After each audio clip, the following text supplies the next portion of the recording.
Hello and welcome to Swatchfest Saturday Live. And I'm so excited for today's episode because we've got a guest. You may have seen her hanging out in the chats with us these last couple Saturdays. I've brought on Mocha, who's also known as Kim. That is her name, but let's call her Mocha.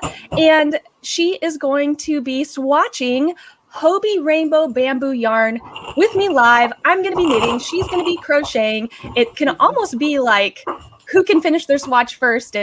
But I really like how we get to share what kind of tips and tricks that we have for the yarn from our background of expertise. So let's go ahead and hurry up and get her on here with us. And if you're joining the live stream, go ahead and say hi. So here is Kim, everybody. Hi, everybody. All right. So real quick, it looks like we've got Lindsay joining us. Good morning, Lindsay. Yeah. And so let's share our yarn. So Kim, what colors did you get? Well, I got this lovely, I don't know if I'm picking it up or not, like a burgundy color, pinkish burgundy. Wow. I got one of my all-time favorite, I don't know why, I have this thing for grays. Oh, it's showing up kind of pink on my end. Is it like a soft gray? Yeah, it's a very soft gray. And it does, it does kind of have like a pinkish hue to it. Okay. I've got the one you're familiar with. The Plum. That is the color that I got. Just a regular kind of cream color. Like, oh man, I'm having a hard time with this. You guys see that at all? It's a little blown out on my screen. Yeah, mine too. Hang on. You know what? I know what the problem is. Here, I'll switch back and I will show you guys my colorway. I got the plum. I just got one color of plum because I thought I want to make sure that I get enough of one color that I can actually make something. So I went with plum, and it's like this just gorgeous, it's almost like a wine color, right? And I got enough that I can make a top. I thought either knit or crochet, because I do both, although today I'll be knitting with this yarn.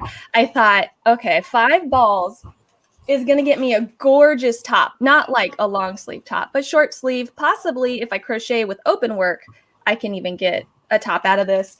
So yeah, I just went with one color, but I did want to see all the colors that Kim got because we were talking about it yesterday. And I was like, well, save it. I want to be surprised. So did you get your lighting fixed? Let's see. I think so. Is that a little better? It's Not still really. kind of looking the same to me, but that could just be, is it close to white? Yeah.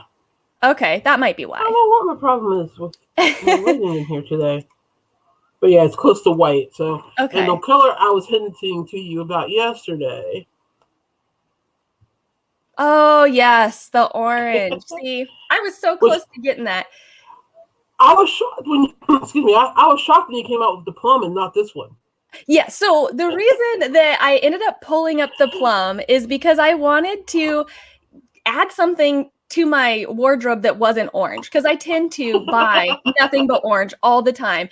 And if I'm just constantly having all this orange in my wardrobe, it just seems a little repetitive. So I do like deep plums and burgundies and maroon. So I thought, you know what, let's try something outside of the box and go with something a little different. And I don't see colors like this very often. So it does look like we're getting some questions real quick. So Marquita's joining us this morning. Good morning, Marquita. She says, what's up, ladies? The plum is very pretty. And Lindsay says it matches my nails. Kind of. I've got like a maroon situation going on. And how many yards in each ball? So let's go ahead and pull up the details on this yarn before we get to swatching with it. So what is this? This is Hobbii Rainbow Bamboo Yarn. It retails for $9.80. It's a sport weight yarn, which is a number 2 fine. I've learned to start adding that yarn weight to my descriptions because some people know that better. So it's a number 2 fine. It's 60% bamboo viscose and 40% cotton. So this is heavy on the bamboo content. There's 250 meters or 273 yards per 100 grams. It doesn't look like 100 grams in this little ball, but it's sure packed in there, which is 3.5 ounces. And the recommended needles are a US 3 to 4, which is 3.0 millimeter to 3.5 millimeter. And generally, you can kind of use that with crochet too, although some people tend to go up a little bit or down a little bit. And then they have a recommended gauge as well. And then it is machine wash and at warm, right? So 40 degrees Celsius or 104 degrees Fahrenheit is fine. But it says do not put it in the dryer. Do not iron it. Just lay it flat to dry, which is common for most yarns anyways. So I also have a description of the yarn from their website as well. So I thought it would be a good idea just kind of read what Hobbii has to say about the yarn before we start working with it. And we can talk about what we experience. So glossy, delightful bamboo meets soft and fine cotton. A special yarn and 100% natural materials has been made, and it's a dream to work with. Rainbow bamboo consists partly of cotton of very high quality and partly of viscose, which is spun on bamboo fibers. And so that is something to note, right? Bamboo fiber is pretty highly processed. It doesn't come straight from the plant like it is. There's a lot of chemical treatments that go into it, making it a little less of a natural fiber, but still of natural origins. So bamboo fiber is very strong and adds extra durability to the cotton, which is helpful. It's also breathable and regulates temperature. If you are allergic to wool or animal fibers, rainbow bamboo can be a really great alternative. The delightful materials are soft and comfortable against the skin, which makes rainbow bamboo especially suitable for all forms of clothing, my favorite, carpets and other interior projects. With the added weight, knitted and crocheted pieces in rainbow bamboo gain a certain fall. This, we're talking about drape here, right? That is beautiful and keeps its shape. Remember to let it flat dry after washing. And they say rainbow bamboo is really suitable for dishcloths, but the cloths can and should be washed at that higher temperature. And the yarn is Oeko-Tex certified. So I'm really excited to be working with this yarn. What are kind of your first impressions there? Oh, I'm so sorry. I had the comment up the whole time. I do that. What are kind of your first impressions feeling this yarn, Mocha? It's soft. It's very soft. It's the ball is very spongy, which I found that the spongier the ball, the more drape you're probably going to get when you're working with it. So I imagine this is going to work out. I imagine this is going to work out very well. And like I said, it's soft. It there's no scent to it, which I like. Yeah, it's definitely on a thinner end, but it's got a bit of a halo, so it should probably work out pretty well. Yeah, I think so too. So, one of the first things that I noticed is how slippery the yarn was. And we were kind of talking about this a little bit yesterday when we did our little live test. So I got 5 balls and I pulled one out of the bag just to kind of look at it, and it immediately started doing this situation. So this kind of a put up, I've heard it referred to as a donut before. And what happens with a yarn that has a high bamboo content or other high content of slippery fibers, it does this just by being handled. Which I'm not a big fan of these kind of put-ups, but you can just start working with them right away. So I do like it for that reason. But I did notice right away, it's super slippery yarn. So if you're someone who struggles to keep your yarn on your knitting needles, and Kim, I'll let you talk about crochet hooks, but typically with content like this, if you struggle with nickel plated or silver tips at all, definitely think about switching over to wood or bamboo type needles. It's going to help keep everything from falling off. But yeah, let's go ahead and get swatching. What size are you going to be using today? Well, I crochet pretty tightly, so it calls for a 3 to 3.5, but I'm going for 4. 4? Okay, interesting. I am going the opposite route. So I am going to go on the lower end because after swatching these last few Saturdays with these cotton and cotton blends and going off of the yarn label's recommendations, I've found that typically for the knitted swatches, I've wanted to go down a needle size or go towards the lower end of what's recommended. So I've got a 2.75 millimeter needle here, which I think is like a 1.5 because I don't have a 3. But 2.75 millimeters, super close. So I'm going to just go ahead and use that instead. And I'm literally just going to eyeball my cast on. Is there a specific number of stitches that you're going to be casting on? Or chaining? I'm probably going to chain 20. Chain 20? Yeah. And I'm working on the outside of this ball because I can't find the center pull, and I really don't want to deal with yarn bars. Yeah, I don't blame you there. I'm going on the outside of this ball as well. I found that I haven't really been ever able to pull from the inside of a put up like this one. So normally I'm good at it, but this one, it's not. It's not cooperating. The more skein type put ups I can, but this one I can't. Oh, and it looks like Lacey's joined us this morning. Good morning, Lacey. Thanks for joining. Hi, Lacey.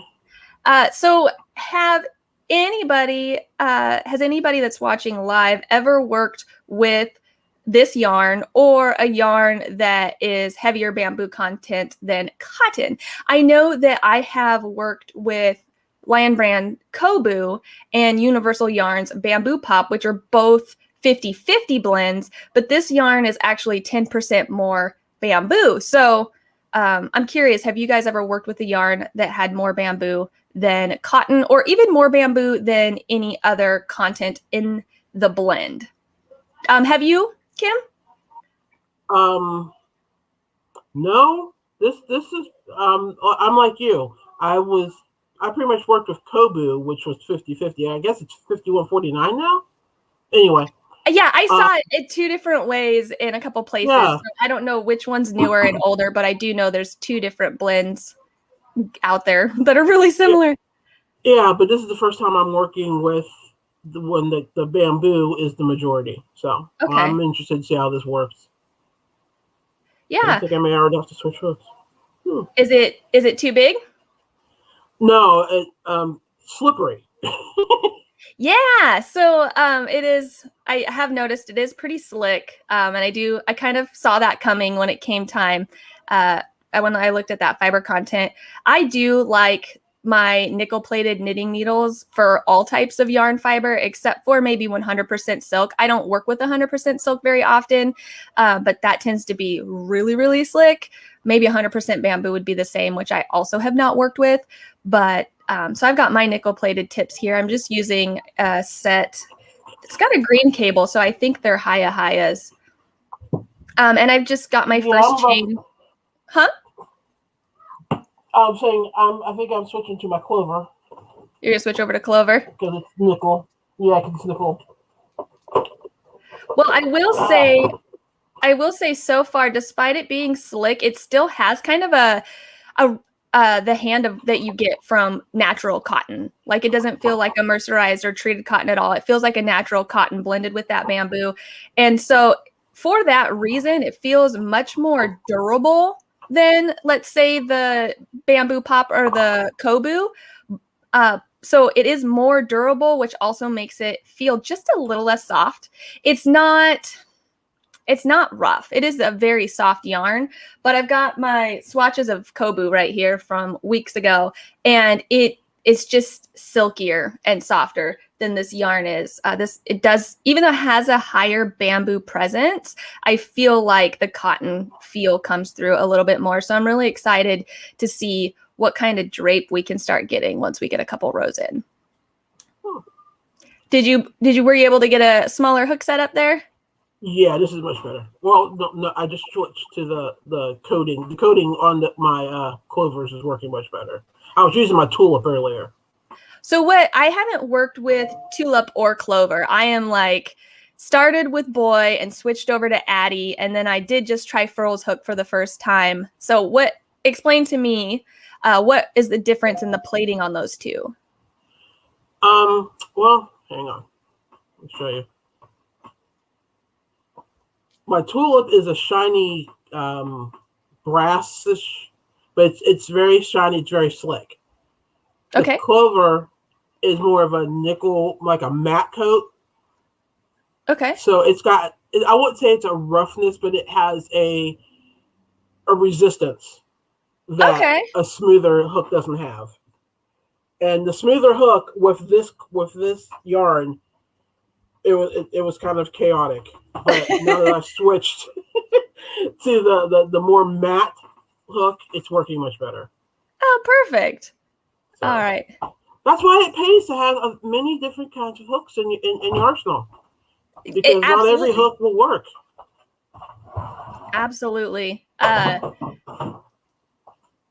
So we're already coming in hot with the tips. How are you doing? How's you working?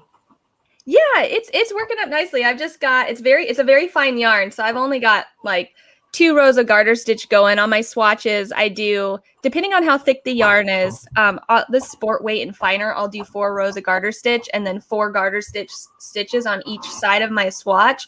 And that's because in knitting, if you just knit your whole swatch, it will curl on the edges and you don't get a very good gauge. So the garter on the borders helps it lay flat when you block it, so you can measure your gauge a little more accurately or get a closer accuracy to what your gauge would be in your actual project. Because that's the whole point of swatching outside of testing yarns, right?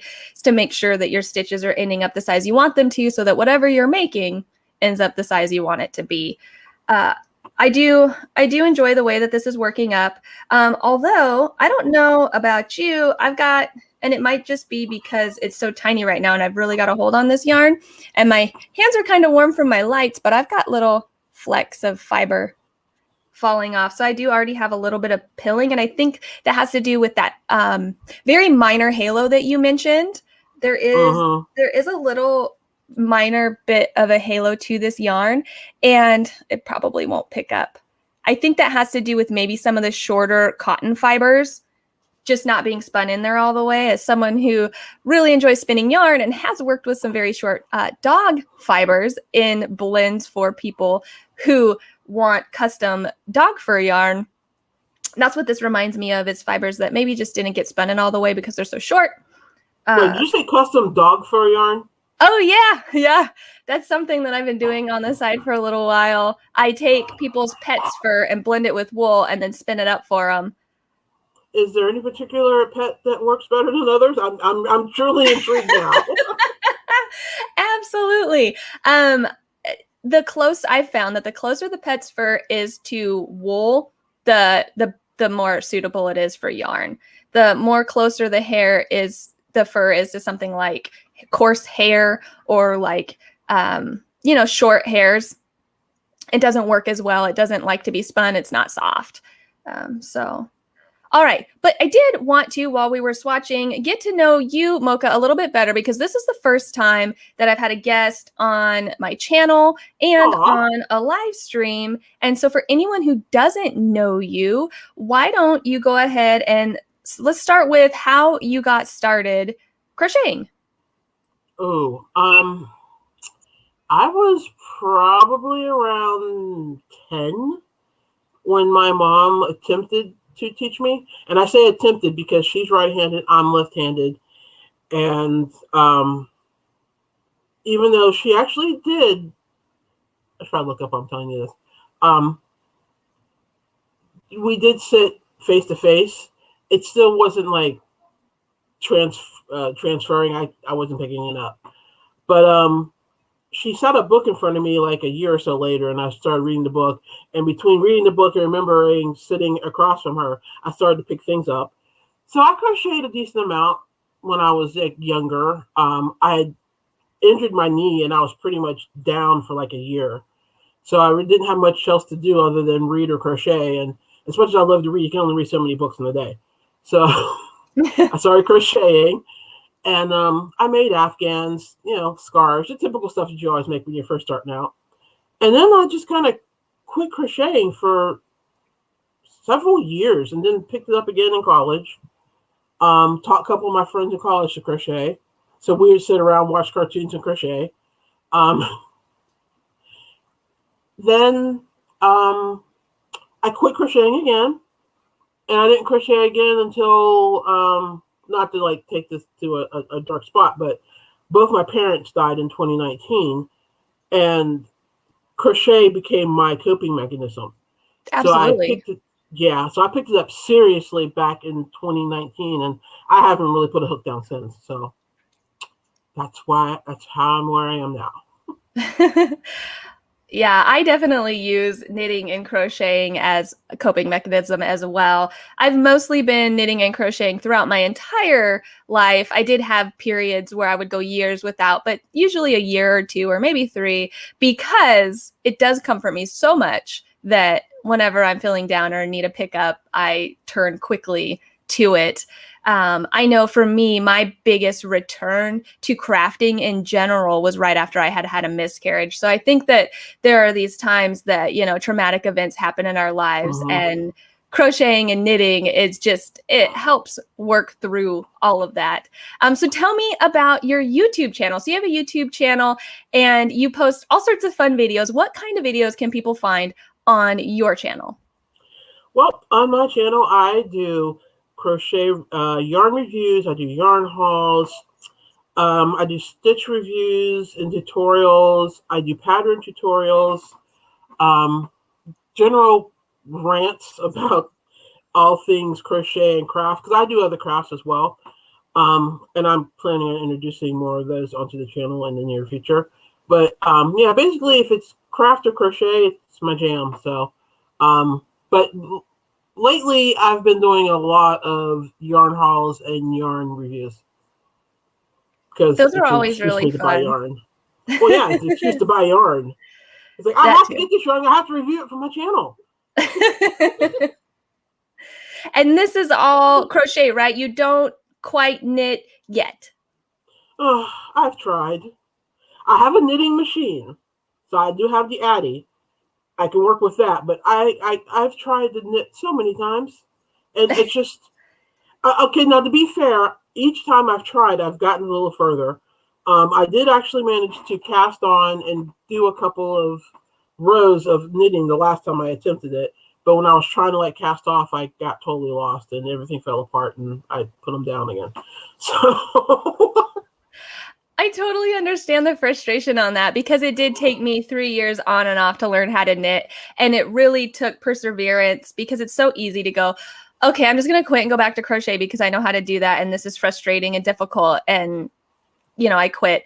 It wasn't until I had people in person physically there with me, helping me, that I actually was able to pick up knitting.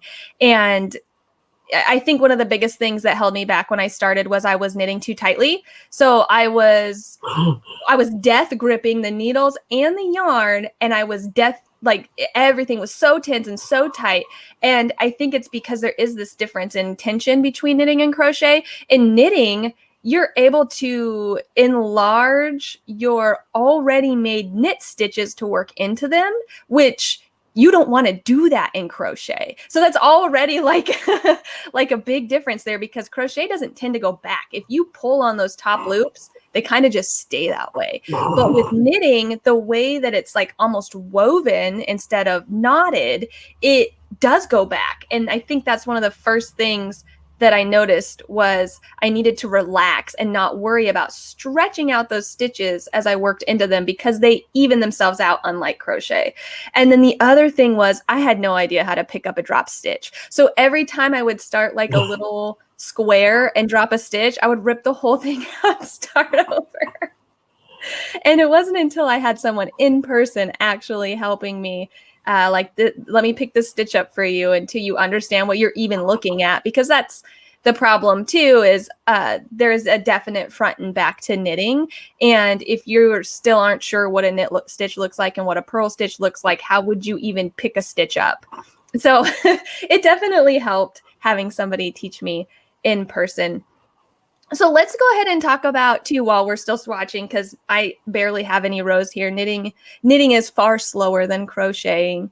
Why don't you tell me about some of your designs? You also design crochet patterns, right?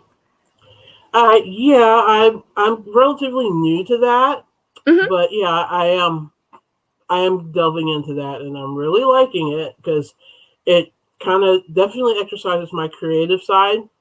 Because when I'm plotting and trying to figure out how I want to combine stitches and what I want to make, and I'm big on, to those of you that watch my channel, I'm big on shawls. Lots and lots of shawls. I love making them, and I'm really getting into designing them. So yeah, I do a lot of those. Yeah, I make other things too. I make bags. If I'm not making a shawl, I'm probably making a bag. What was your first design? That's what I want to know. Oh, my very first design was a bag. Probably 20-something years ago. I made it because the way a lot of us end up getting in crafts is that we go looking for something, we can't find it, so we figure out to make it ourselves. Yeah. And that's what happened with me. I wanted a saddle bag, and I couldn't find one I liked and colors I liked. So I decided, let me make one. So I made a saddle bag, and I started carrying it. And I was at work one day, and a friend of mine was like, coworker was like, "That bag is awesome. Where did you get it?" And I was like, "I made it." And she was like, "Can you make me one?" And I was like, "Sure, okay." So yeah. So my first probably 10 projects were bags, because I ended up making bags for people.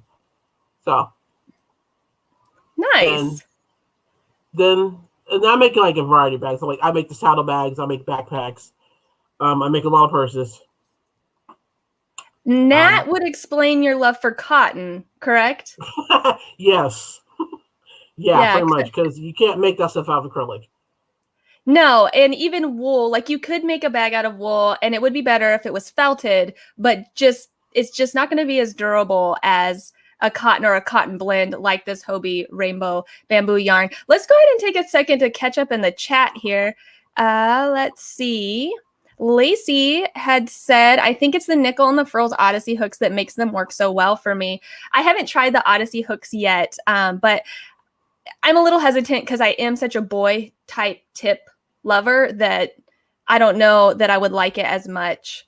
Let's see. Yep, the Clover has the same thing where it does not bother my sensory issues. Do you agree there, Kim? Oh, you mean like the squeak? Yeah. Sometimes get with hooks. Yeah. I've never really noticed the squeak, except for with, and this is probably going to turn you off anymore, my Furls Odyssey. Yeah. But I don't know. I mean, I can see how the Clover definitely wouldn't squeak because of the resistance. Okay. So yeah, I can see that.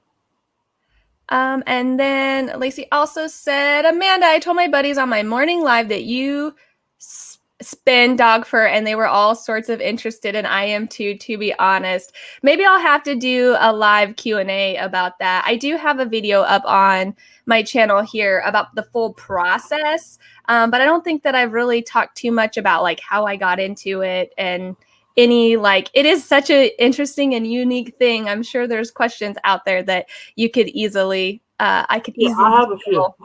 Yeah, I could easily fill hours talking about it. Lacey also said, I first started seeing Mocha around the YouTube lives in Little John Yarn's channel. Yeah, I joined one of her lives too and saw you there as well. Yep.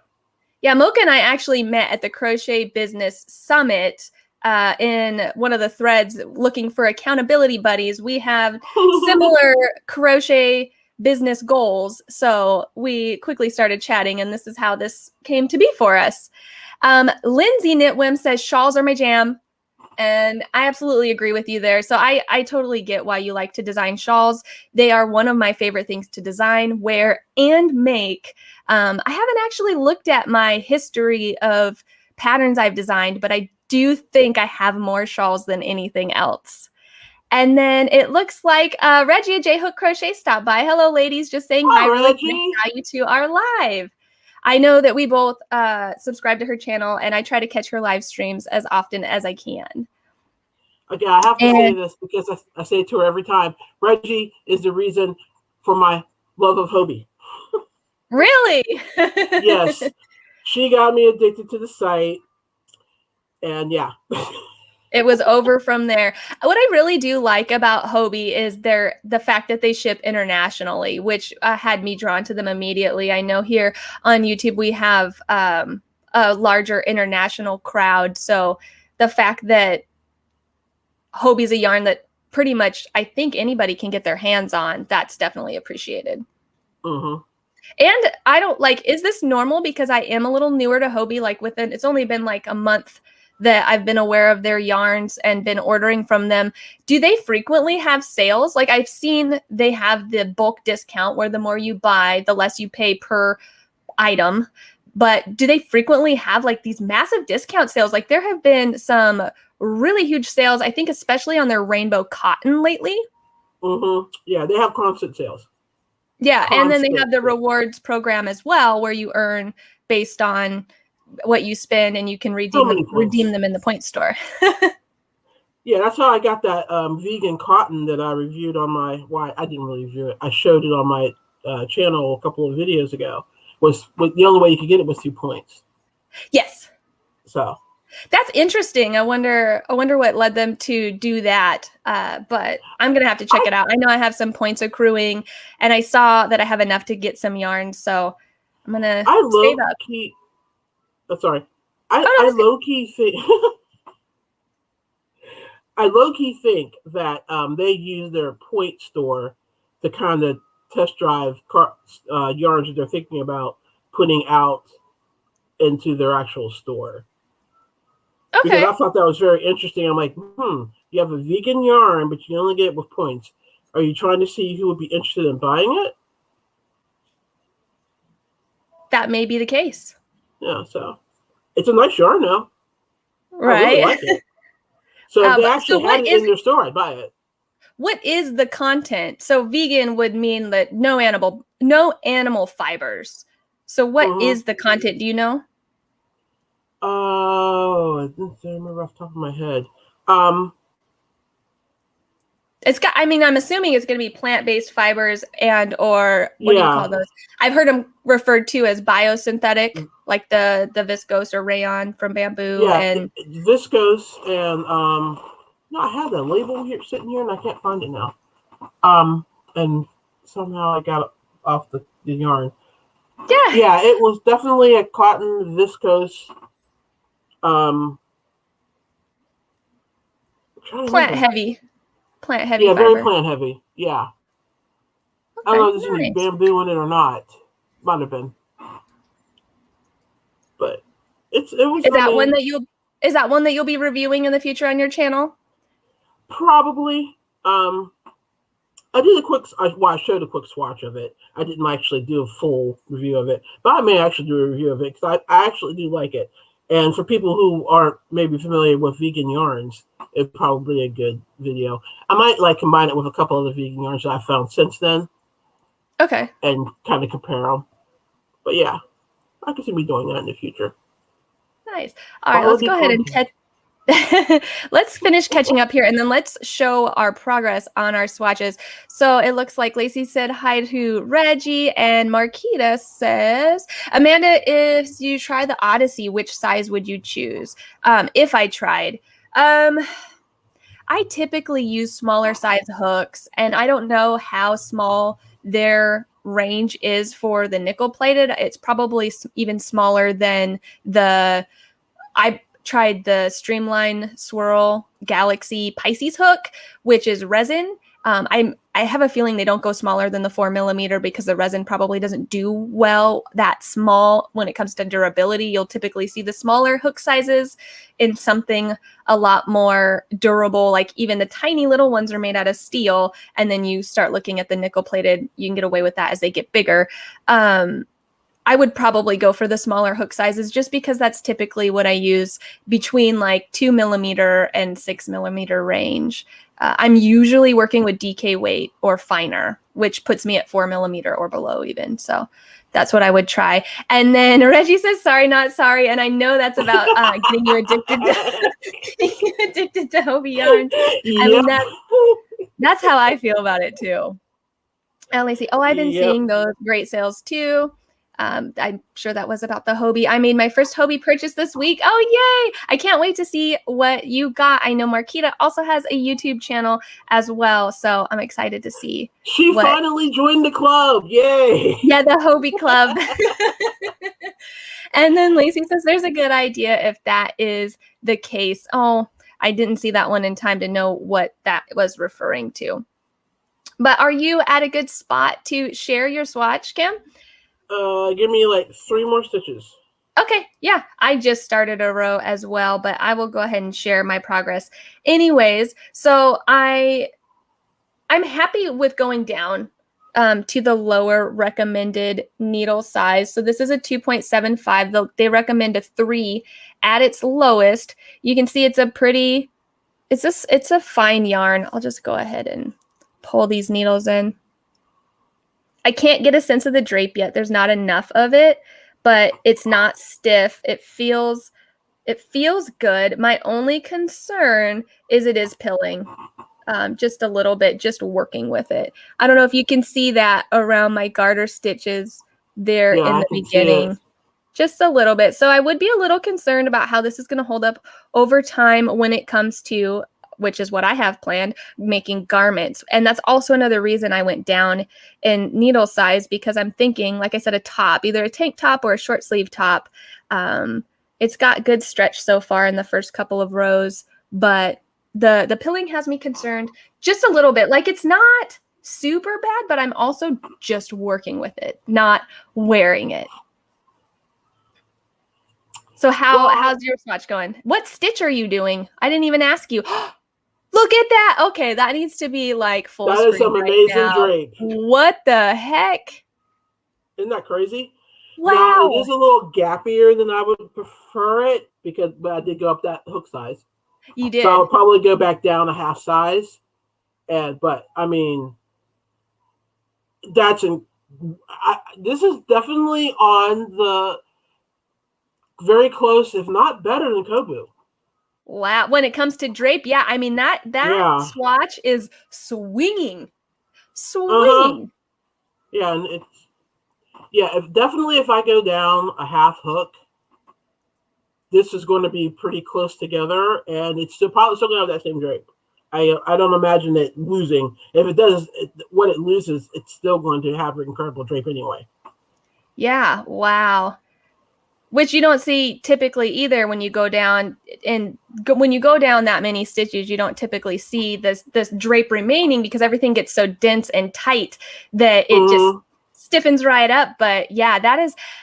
So what would you recommend using this yarn for based on your swatch so far? Okay, so I'm a cotton year-round person. I don't believe that cotton is only for summer, because I tend to run hot anyway. So I wear cotton all year. So absolutely. I would make a sweater out of this. So, you know what? I just have to piggyback on that real quick, because it's something that I see a lot in the yarn world, but like, I don't think the average Joe would think any different. We wear, like, my shirt is mostly cotton.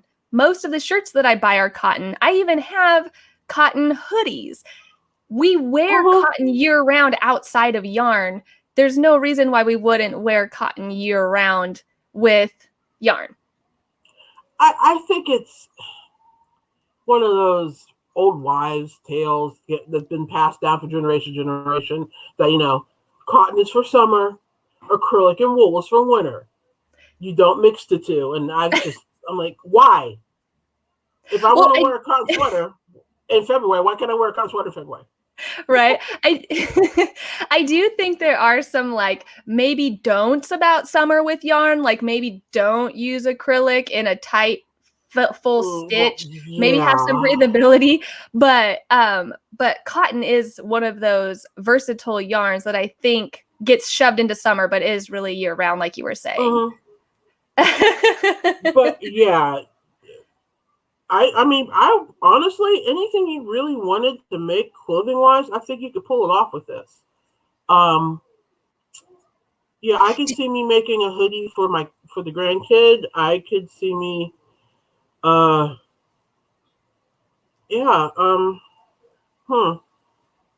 wouldn't use it. I wouldn't be making a dishcloth out of it, that's for sure. Yeah, I saw that was in their description. They had said it's suitable for dishcloths. What would make you hesitant to make a dishcloth with it? I understand that people would probably and it would make a lovely soft dishcloth. I just think that, quite frankly, it's a little too good for dishcloth. Yeah. You know?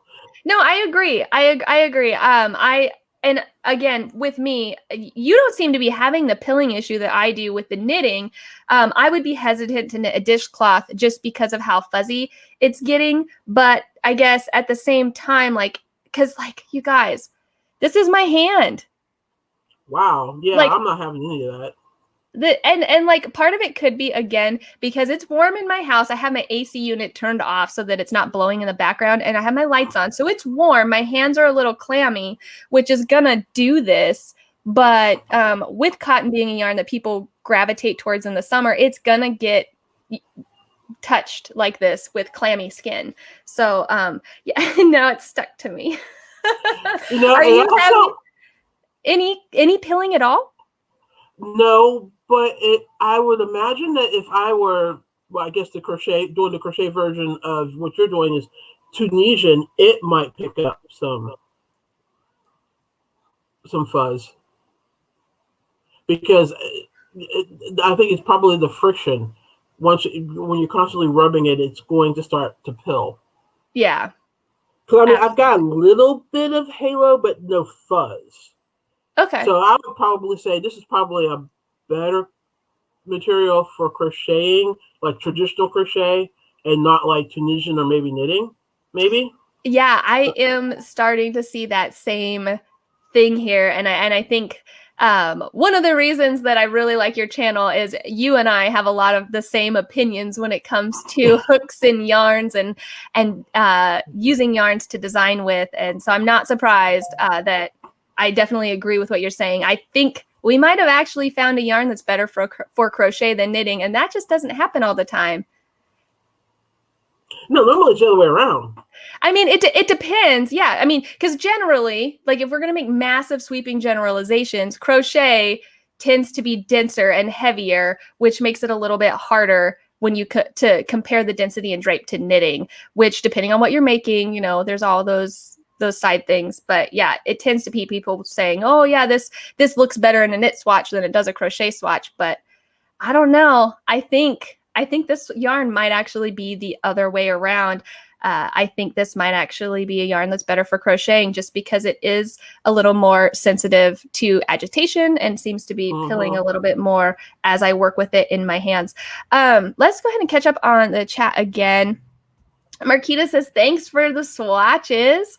I'm hoping that swatching all these yarns for you all is helpful in making your purchasing decisions and when deciding what yarns to use for whatever projects that you have in mind. That's why I do it. I'm swatching for designing. So if I get a swatch like this and I knit this and I go, oh, this is pilling, I know what not to use it for, and I know what notes to put in the comments of a design. So that's what I'm using it for. And then also I feel like it should hopefully be helpful to you guys when it comes time to purchase. If you don't want to deal with depilling your piece, then this might not be the yarn for you to knit your top with, but maybe crochet. Yeah. And then Lindsay says, wool yarn marketing. I think that's when we were talking about whether we use cotton year round and wool. Wool is also a year round yarn as well. It can keep you warm in the winter, but it also keeps you cool in the summer. It gives you that protection against the direct heat, but also breathes, which I think is something that is a common misconception, that wool is too hot for summer. And if you're working with chunky yarn and you're making a very thick crocheted sweater, yeah, probably not a good idea for summer. But if you're working with a finer weight wool, you can definitely get away with protecting your skin but still having breathability. And then Marquita says, I totally agree that cotton keeps me warm in the winter, especially with tighter, smaller stitches. Looking at the tags on my store-bought sweaters, they are all at least 50% cotton. Yeah, so don't count cotton out in the winter. You don't have to, at least. You can, but you don't have to. I think that one thing that's nice with cotton in both knitting and crochet is that it does tend to be a heavier yarn per thickness. So a worsted weight, 100% worsted weight cotton is going to be heavier than 100% worsted weight wool. And that gives you drape. That gives you drape for days. I'm still working on my knitted swatch here because knitting takes forever, but I am starting to see a little bit of drape. I can't swing mine like you because I've got all these live stitches going on. Mm-hmm. But I feel like if I had more to work with, I do feel like this is going to be a swatch with some amazing drape. I can see it. Yeah, I can see how it's probably going to have some serious drape. I love working with a good yarn. Yeah, me too. Me happy. Me too. I am shocked though by how much this yarn is pilling for me. I did not expect that whatsoever. The only other yarn that I've been swatching with out of the cotton series that I've been doing this last month was the Knit Picks Comfy Worsted. And even then, even though I complained about it being a little sensitive to pilling, it did not pill while I was working on the swatch like this one. I haven't even attempted to rub this one in the way that I rub those other swatches that pilled. So I'm a little nervous. I'm thinking it may be the extra bamboo. You think it's the extra bamboo? And maybe that's why we don't see this 60-40 blend as much, because having less cotton, there's less for it to grab onto when it's twisted. Maybe, I don't know, because looking at the plies, I'm trying to quickly untwist some of this real quick. It looks like the fiber was blended before it was spun, which I don't know that was the case for the other yarns. It's hard to tell when the dye is the same for the other plies in the other yarns. The Kobu may have been blended in advance, it looks like, but there is a chance that it wasn't. But I think that the universal bamboo pop was not blended and is plied individually. So yeah, I think that may be part of the problem as well, as this is appearing to be blended plies instead of individual plies that are then plied together. So Marquita says she is so team wool. The fingering sport never overheat me in the summer. The only thing with fingering and sport weight yarn is you have to be patient. It does crochet up a lot faster than it knits up, depending on what stitch you're using. But yeah, I am also team fingering and sport weight wool. How soft are your swatches, is Marquita's asking. Oh, so soft. So can you compare the softness to some other popular yarns? Does it remind you of any other yarns? And if you had to try to put it on a scale of softest yarn you've ever touched to scratchiest yarn you've ever touched, where would you put it? Okay. It's softer than 24/7. Yes. It's slightly softer than the Rainbow. Oh no, I've got this in front of me. It's much softer than the Rainbow 8/4. And those are both 100% cotton, right? Right. No, you want me to compare the blends? Well, to any yarn. I'm just clarifying if anybody isn't familiar with those yarns. A softness. It's definitely, if you felt Kobu, it's right up there with that. It's not quite as silky, but as soft as Lion Brand. No, Red Heart Simply Soft. Okay. It's close to that. Yeah, I know which one you're talking about. And I think you're right. I would have never thought to compare it to that yarn, but it does feel like a cotton hand version of that softness. I've noticed that when I describe softness, I've been describing it into two different categories: fuzzy soft or silky soft. And where I feel like this is reminiscent of Kobu, I feel like Kobu is more of a silky soft and this is more of a fuzzy soft. Is that kind of what you feel too? Yeah, I can go with that. I can see why you think that, because Kobu is definitely silkier, and this does have more of a fuzzy. Yeah, it's got a little more of a fuzzy feel, and it does feel like cotton. Like I feel like I feel the cotton in this yarn, but that also might be because I'm having it pill into my hands. So most of what my hands is rubbing against and coming off are those cotton bits of fiber, whereas I don't think the bamboo's pilling at all. The bamboo fibers of this yarn, or if that makes sense. So let's see what else we got.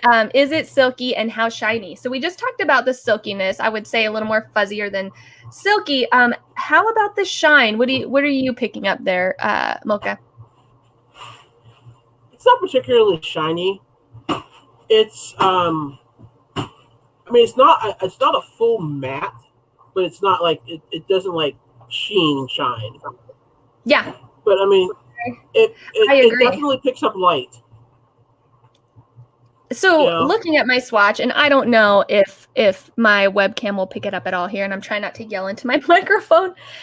There are definitely highlight areas where it seems like the bamboo seems to be shining through a little bit more than the cotton. But I think the cotton addition kind of mattes it over. So it's like a weird in between of like this matted color that does catch light in some places a little bit. So if it was a paint, I would call it a semi-gloss. That makes, yeah. I think if my stitches were closer together, I might be able to see a little bit more of it. So yeah, but like I said, it's not like a matte like some like acrylics are just no shine whatsoever. Yes, but it's not like, I keep going back to this, but it's not like Kobu that's like shiny. Yeah. It has a little bit of luster to it. So let's see here. That's the word. Knitwim Lindsay asks, could the color affect pilling? I've seen that in comments on other yarns before. I have no idea. We are working with different colors. Yeah, that's true. So that might be why you're seeing some and I'm not.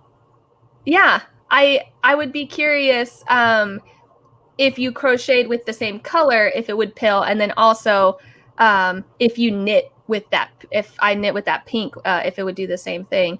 I wonder why that would be the case. I don't know enough about dyeing yarn to know why that would happen, but I don't see why it couldn't be a possibility. We've got Haro, I hope I pronounced that correctly. Thank you for joining. I love wool. I wear it 24/7 in Cali, but I almost exclusively knit in fingering weight. Yup, that would be the way to go. And so it's totally doable, especially if you live in an area that has hot summers or just a warmer climate overall. Try grabbing that fingering weight.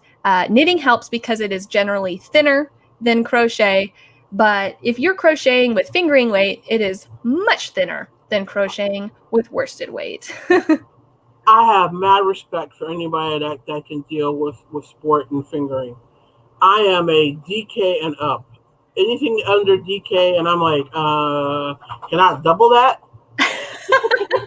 I have to ask, what is it that leans you into that preference? Is it something to do with your hands, or is it the patience of how long it takes? Why do you prefer the DK weight and above? Probably a little bit of both. I'm not an impatient person, but I don't like to spend a whole lot of time on a project. If I can, I'm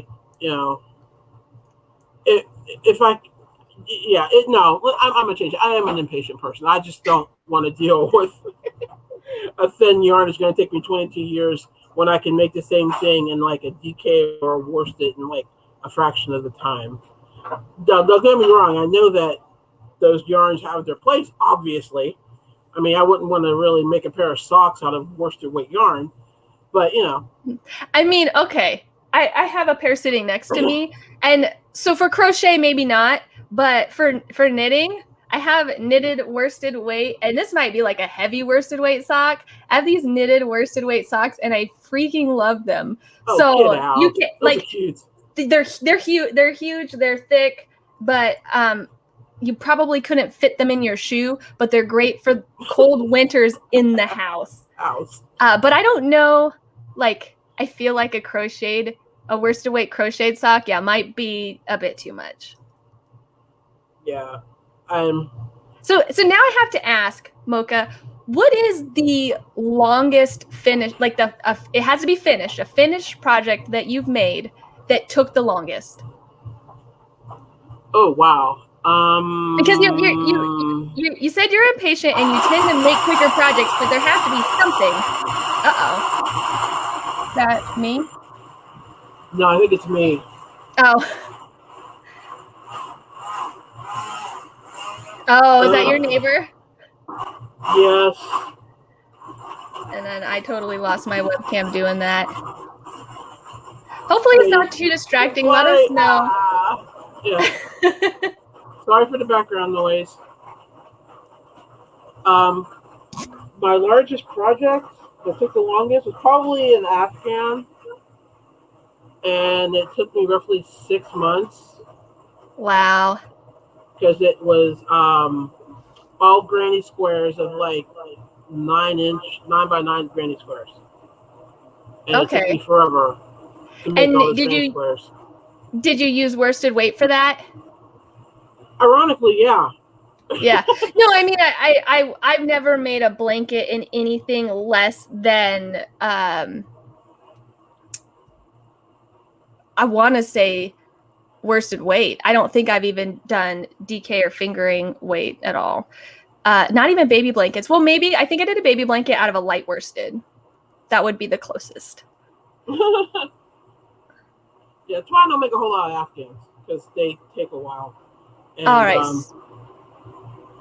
We've got some more comments here, and I'm still trying to like readjust. There it goes, my camera. There you go. I really like fuzzy soft, but want the look to be silky soft, but not the shine. That is the struggle, is it not? Wow, silky yeah. Without the shine, because typically what happens when you have silk or the biosynthetic, semi-synthetic, like the bamboo, they tend to be very shiny, just like the silk, and they give amazing drape, but they shine. So it is hard to find good drape without the shine. Yeah. That's a definite and the walk. Then Marquita says, Hero, I bet your knits are so pretty. It seems like fingering and sport weight yarns have the best colorways. Oh, what do you think about that, Mocha? Do you think that, is there ever a time that you're shopping for yarn and because you do prefer DK weight and heavier that you're like, dang, those pretty colors only come in the thin yarn. I'm going to buy that and hold it double? Yes. Happens a lot. Really? Yeah, I've bought twice as much yarn for a project than I needed because I was doubling up. And now, was it because you couldn't get the colorway in the thicker yarn? Yeah. Wow. And is this across the board of like indie dyed and big box store yarn, or does it seem to be particular to one area or another? Let's see. Most recently, it's been indie dyers that I've loved the colorway, but it was in a fingering or a sock, and I was like, what can I get to go with this that won't take away from the colorway, but will give me a little more thickness so I'm not losing my mind? So I do that a lot. I just had a project that I'm planning out here I'm doing exactly that. I got a fingering weight yarn and I want to hold it with a mohair silk blend to speed it up, because just holding yarn double and getting a thicker gauge really speeds it up. And because the mohair silk blend takes up so much space, but it's light, you get that faster working piece without all the extra weight of the yarn. And typically mohair silk blends, they have massive yards on them for that reason, because they're so light. You get like a 50-gram ball with like 400 yards in it. Wow. Okay. Yeah, it's but you have to like mohair. Some people are super sensitive to mohair or just don't like the way that it feels. So that's like a little side note for that. And Marquita says, can hear you both just fine. Oh, that's good. I can't hear your neighbor, is what it sounded like, weed whacking or something. So that's good. Yeah, it's done. Oh man. So how is your swatch coming along? Are you just about done? And did I even ask you what stitch are you using? It looked like double crochet. I did double crochet at first, then I switched to 2 rows of half double. So I wanted to see how it like if it would close up anymore and change the drape. And I'm thinking no. On my end, it looks like the half double crochet did kind of close those gaps a little bit, though. Is it? Yeah, a little bit. It closed the gaps, but it didn't look like it affected the drape. So. Which is huge. Yeah, I'm huge. Excited about that. Yeah, and so I know you mentioned that. Oh, I just realized I am knitting on a purl row. It's the downside to knitting swatches versus crocheting swatches. Whoops, I'm gonna unpick all that. But I had asked you what you thought that you would use this yarn for, but I never shared what I would like to use the yarn for. So I do think that this would be a great candidate for garments, like you had mentioned. But I also think that, especially looking at your swatch, like I think it would make a great shawl. I think the drape on it would be amazing. And you might have to be careful, though, depending on how heavy it gets. You don't want a heavy shawl. But I do think that drape is absolutely gorgeous, and I think it would make a nice swing on something a little smaller. But I did put together a couple slides of patterns that are recommended for this yarn. This is the Hobbii Rainbow Bamboo Yarn. And I only was able to find patterns that they had on their website. So I found 3 crochet patterns and 3 knitting patterns. So why don't we go ahead and take a look at those if you have time to keep hanging around, Mocha. Do you still got some time? Yeah, I'm good. All right, let's do it.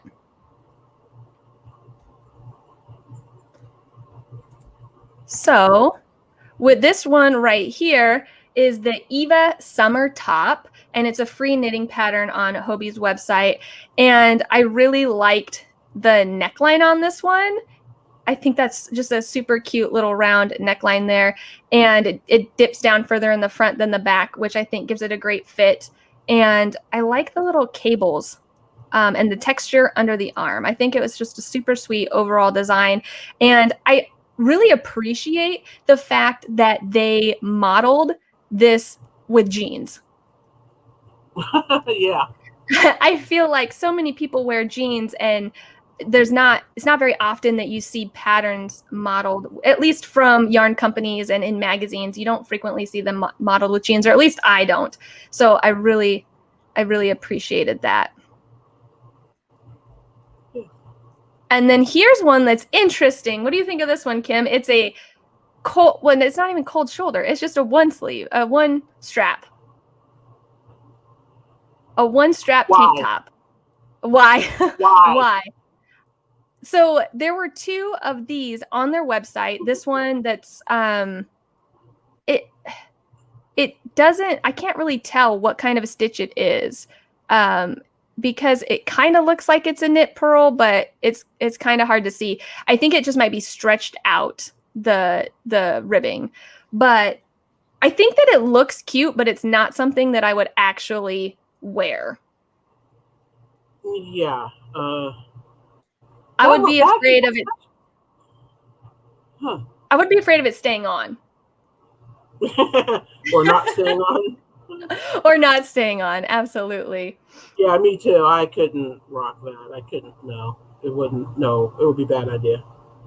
And then there's this one too. This is the Isabella Summer top. It's another free knitting pattern on their website.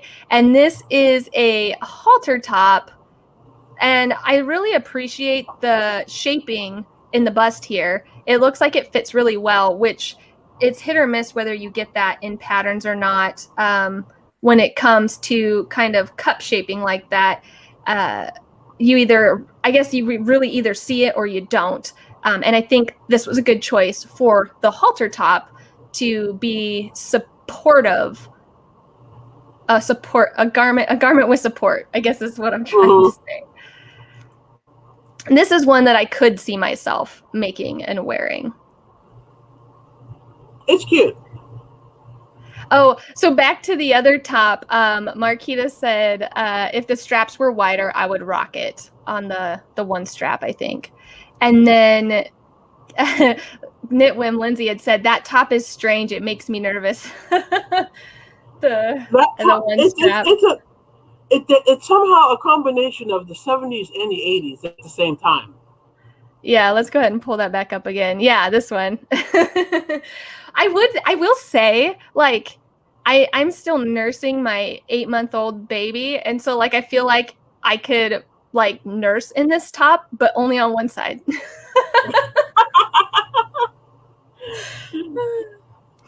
All right.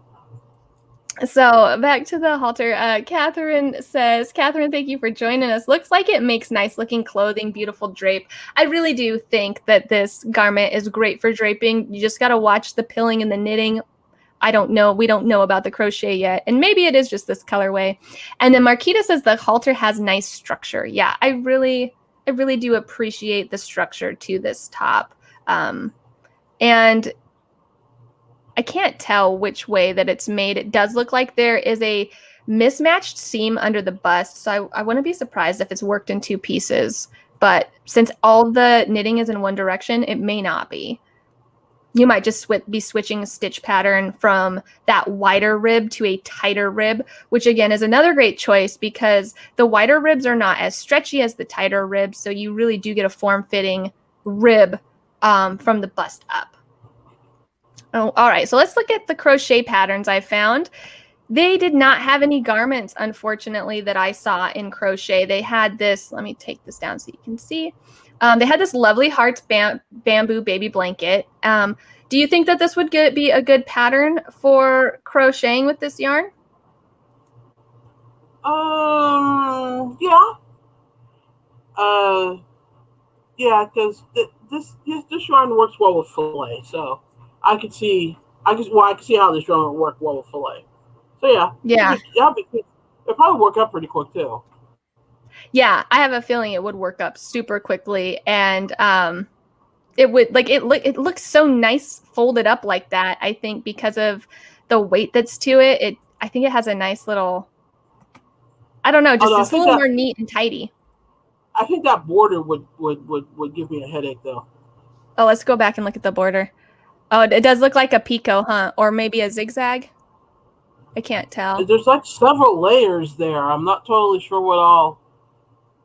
Oh, like some back loop action, and then some puffs, and then some picots maybe. Yeah, and then picots, my 3 favorite things. I also found this Luxe bamboo baby blanket that is also free on their website, and all in the description box I have all of the links to get these patterns. I really liked kind of the fact that this is like an open work design, so you don't have to do too much other than making these whole spaces outside of the border, of course. And I think it looks really fancy. It's pretty. I like that. I would actually consider making that. Yeah? It's pretty. I even like the color, and I'm not really much of a brown person. Right? I like the color. Yeah, I really liked this one as well. And then the last crochet pattern that I found was some dishcloths. And so I wouldn't knit a dishcloth. Looking at this pattern, would you consider knitting a dishcloth with this dishcloth with this yarn? No. Just because this yarn is suited for fancier life. Let me amend that.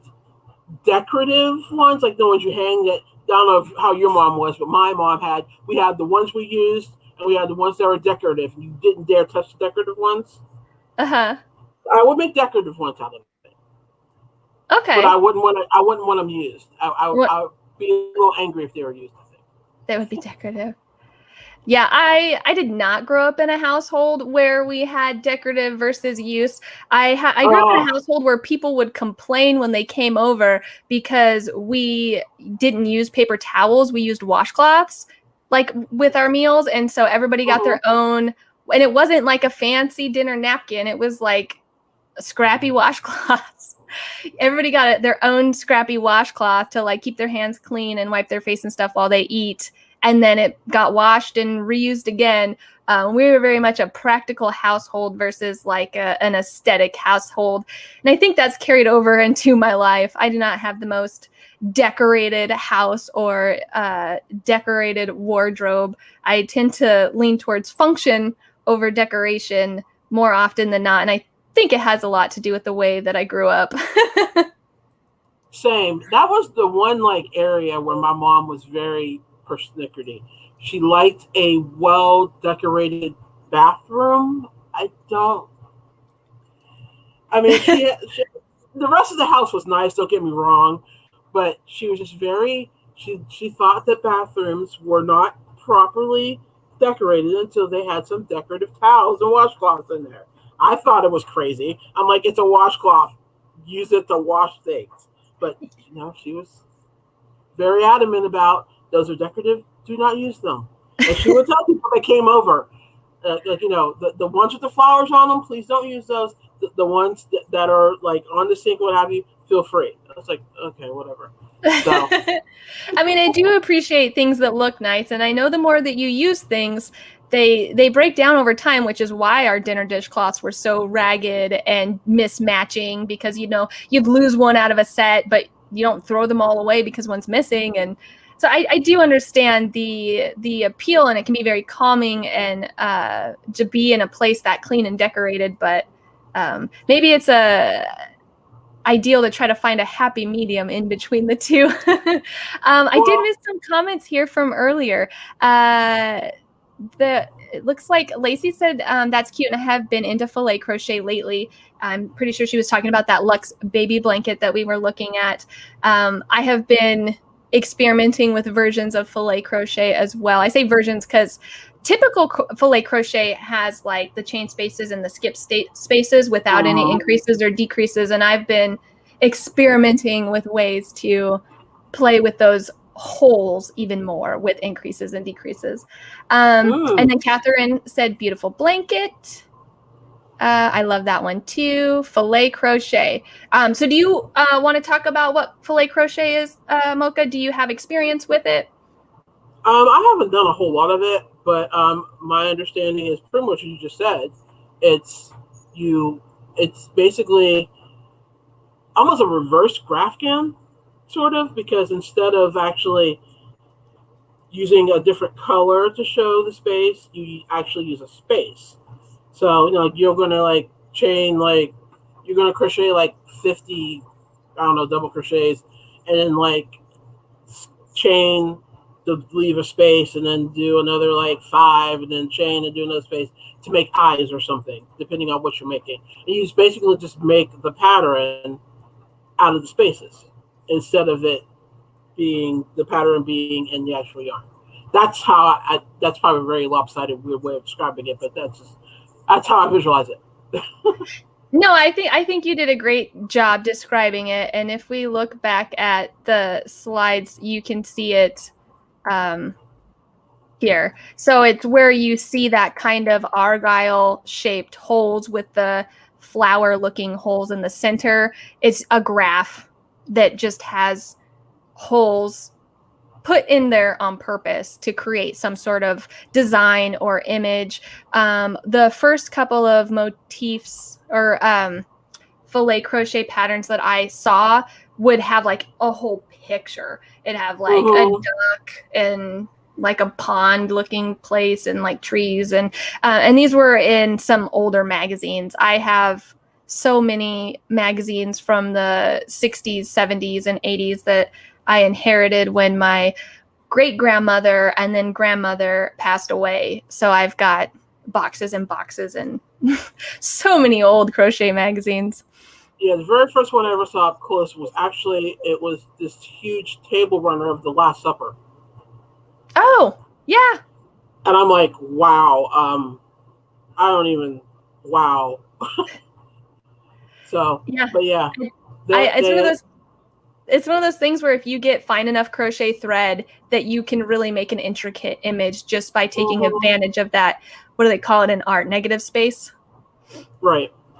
And then it looks like we've got some more comments. Lacey, I'm a huge fan of baby blankets like this that have the holes in them. I don't have to worry about a baby getting hurt by pulling one of my blankets in their face. Yeah, I do think that both of those patterns would be suitable blankets for babies, because I know sometimes crochet tends to be a little scary with how many holes are in it. You don't want a baby getting tangled up, but those two patterns we looked at were mostly closed. Yeah. They get little fingers and toes caught on them too. Right. Yeah, exactly. They get their fingers and toes caught on everything. Yeah. Yeah. And then Catherine said maybe face cloth for the Hobbii yarn, the Hobbii Bamboo Cotton Rainbow Yarn.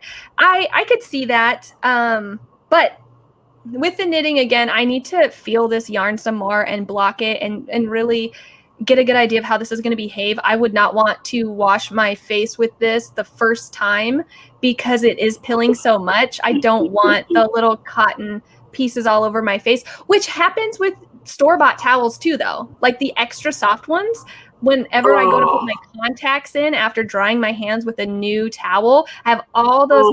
Okay, so my camera is still not. Look at my hands. Do you see all those red? That is crazy. I'm really thinking it might be part of the dye process too, though. Yeah, I wouldn't be surprised.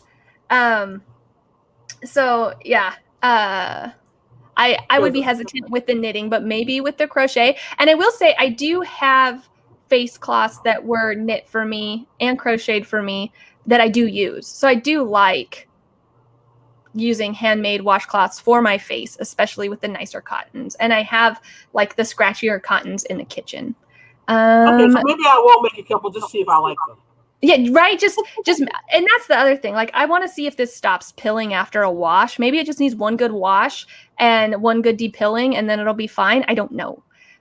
So then Lacey also said to Catherine, it's a crochet that, she was explaining the Filet crochet. And so that is all caught up on the questions. So real quick before we end our live, look at that. I dropped down to single crochet. Definitely less gappy. Mm-hmm. Yeah, she's still got. Still got the drape. Wow. So, that looks really good. Look, I made a swatch. You did. Let me see if I can't finish my last row. You beat me, but I'm not surprised because crochet is generally faster than knitting. But I got close. I'm like close to where I would start doing my garter stitch border. So while I finish up a row or two here, did you have any patterns that are yours that you wanted to share with everybody and where they can get those patterns that you designed? Do you have any of your samples?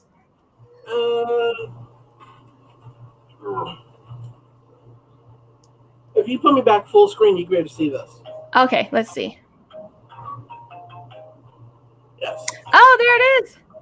Yes, the infamous, what did I call that? It's a shawl. It's a shawl. That I designed. It's on my Etsy. It's on Ravelry. Let's see. That's pretty much your Etsy and your Ravelry names. What are those? How can people find you on Etsy and Ravelry? I'm on Etsy as These Three Things Boutique. And things? THING? Yeah, okay. These Three Things. And the same on Ravelry. Okay. So, These Three Things Boutique on both of those. Why am I trying to blank on when I need my own shawl? I'm having a day. But this is one that you have this is a free or a pay for pattern? Both. I've got the patterns on my blog, which is also These Three Things Boutique. It's for sale on Etsy and Ravelry, and I've got a video tutorial on my YouTube channel. Perfect. So they can make it for free on YouTube, or they can buy the PDF, skip the video, and make it that way. Yep. Nice. Or if they want to buy the pattern and need help, they've got the video. Nice. Perfect. And yeah, I think that was pretty much where what you have that you've designed that you wanted to share and where everyone can find you. So real quick before we close out, I will share how far I got on my knit swatch. So I got close to where I would have started the border, and I know this may seem scary, but I feel pretty comfortable picking up stitches. So here's what I've got. It's a little stretchy horizontally, not as much vertically, but I think that's because I went on the smaller needle size. But it's nice, and I wouldn't wear an undershirt under this if I was making a garment. If I was going to be making an accessory, I would go up a needle size at least to open up that gauge and make it a little more breathable, I guess, and give it a little more drape. But it tends to be draping okay. I do think the drape would change after blocking, but I think that, and it may be because of the tight needle size that I used, but maybe not. I think crochet wins this battle. Woo-hoo! Yeah, I think crocheting is the way to go with this Hobbii Rainbow Bamboo Yarn. Rainbow, I like that. Yeah, Rainbow. That would be a good name. And let's just go ahead and catch up on the rest of the chat before we close out. Kim, have you considered listing on Ribbler? No, but maybe I should. It's a little different. There's a little bit of a learning curve. I have 2 patterns, I think, on their marketplace. They have their own format of how you input the pattern, and you can paste yours in, but you have to do a little bit of tweaking so that it reads the right way. But on the user end, there is a lot more functions that are offered. Like they can translate your entire pattern from US terms to UK terms, which is very helpful for people that use the opposite terms that you do. And there's ways that you can only show your size. So if you put a garment on there, you as a user, you could select the small and it will only show you instructions for size small. So on the user end, there's a bunch of great functions, but on the designer end, when you upload into their program, it kind of goes like row by row, and it's just a little bit fiddly. And I didn't mind it so much for when I put my shawls in there. I haven't tried to put a garment in there yet, but when I put a hat, I had a hard time getting the chart in there. And I could see that with crochet charts as well. Like they have a create a chart kind of part of it. I would just have to add individual pictures of my personal crochet charts in there. But if you're interested in having your stuff shown to people that like to use Ribbler, I would definitely recommend it if you feel like investing your time there. And Marquita says, beautiful shawl. They're talking about your design. It's absolutely gorgeous. That is so weird that it pilled up like that with the knit. Yeah, I am super surprised. I'm definitely going to be crocheting with this yarn too to see if this still happens. Because it could be the colorway too. Yeah, because I'm not getting any pilling at all. Any pilling at all? Even when you rub it a little bit, nothing? That's so weird.